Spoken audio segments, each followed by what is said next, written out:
আসসালামু আলাইকুম।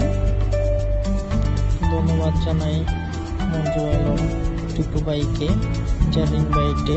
আজ আমি এমন একটা মহান ব্যক্তির জন্মদিনে উপস্থিত হতে পেরেছি, তাই আমি মঞ্জু আলম টিপু ভাইকে আন্তরিকভাবে ধন্যবাদ জানাই, আন্তরিকভাবে ধন্যবাদ জ্ঞাপন করতেছি। আসলে মমিন মেহেদি ভাইয়ের কথা এতক্ষণ অনেক শুনলাম, অনেক জানলাম, যেখানে এখন বুঝতে পারলাম যে ওনার জন্য যদি আমি লিখি ইনকের পাতায় পাতায় শেষ হয়ে যাবে, কিন্তু ওনার গুণগানের কথা শেষ করতে পারবো না বা করা সম্ভব হবে না। নামটা যেমন মহান, তার উদ্যোগটাও মহান। Save the road, save the life, save the money,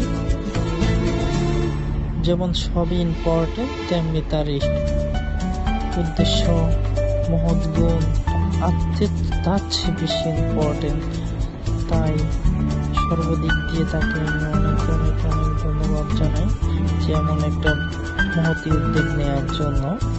তাই এখানে যারা আছে তারা সবার পক্ষ থেকে আমি আপনাকে ধন্যবাদ জানাই যে এমন একটা মহৎ উদ্দেশ্য নিয়ে আপনি যেভাবে প্রতিষ্ঠিত হওয়ার চেষ্টা করছেন বা যেভাবে প্রতিষ্ঠিত চাচ্ছেন, এভাবে যেন আল্লাহ পাক যেন আপনার এই মহান উদ্দেশ্যটাকে হাসিল করে। আর আরেকটা কথা বলতে চাই যে আপনার এই উদ্যোগের অংশীদার আমাদেরকেও রাখবেন, আমরাও চেষ্টা করবো আপনার এই মহৎ উদ্দেশ্যে আমরা আপনাকে সাহায্য করার জন্য।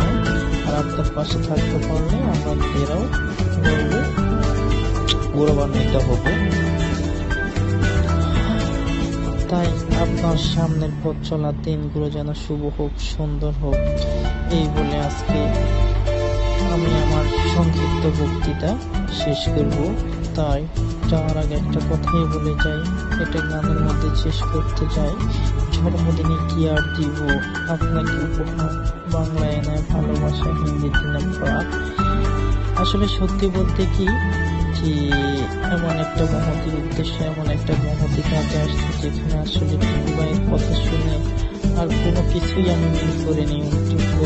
শুধু যে একটা অনুষ্ঠান আছে আসো, তার প্রেক্ষিতে আমি চলে এসেছি। আজ এই খালি হাতে আসাটা নিজের কাছে অনেক খারাপ লাগতেছে।